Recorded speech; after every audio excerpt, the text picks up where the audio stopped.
हर हर महादेव।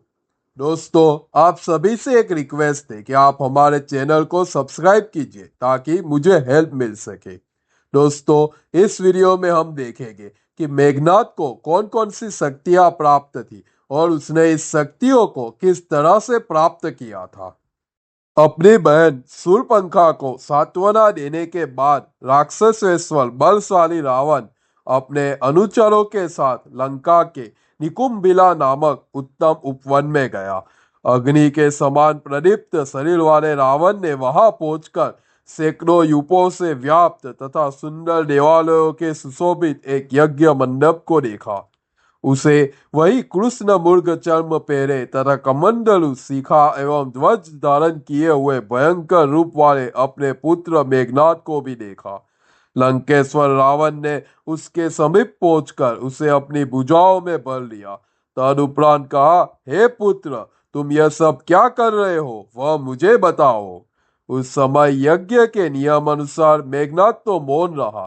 यज्ञ की संपत्ति की समृद्धि हेतु पधारे हुए पुरोहित वही महातपस्वी श्रेष्ठ शुक्राचार्य ने राक्षस श्रेष्ठ रावण से इस प्रकार कहा, हे रावण, मैं तुम्हें सब कुछ बताता हूँ, ध्यान देकर सुनो।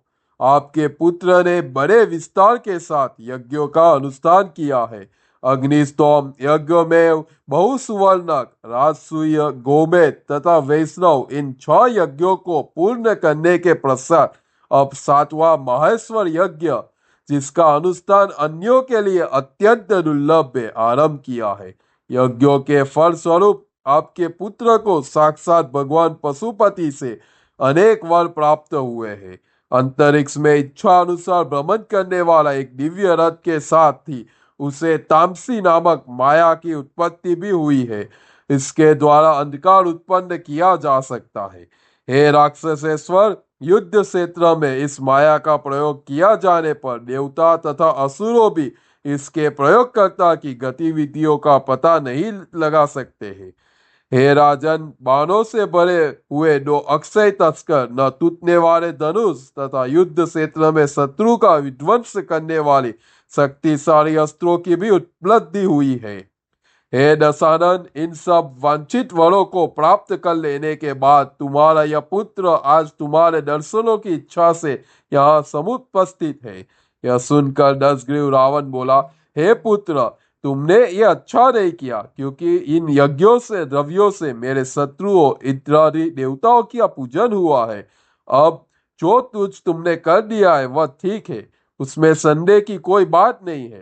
हे सौम्य, आओ अब हम लोग अपने घर को चले। इसके बाद दशग्रीव रावण अपने पुत्र मेघनाथ तथा भाई विभीषण को साथ लेकर अपने पुष्पक विमान के पास जा पहुंचा। वहां उसमें विमान में बैठी हुई इन सभी स्त्रियों को नीचे उतारा जिन्हें वह हरण करके ले आया था, जो वास्य गदगद कंठ से विलाप करती हुई आंसू बहा रही थी। वे शुभ लक्षणों से संपन्न देवता, दानव तथा राक्षसों के परिवारों की रत्न रूपा थी। उनमें रावण की आसक्ति जानकर धर्मात्मा विभीषण ने इस प्रकार कहा, हे राजन, तुम्हारे ऐसे आचरण यश ऐश्वर्य तथा कुल को नष्ट कर देने वाले सिद्ध होंगे।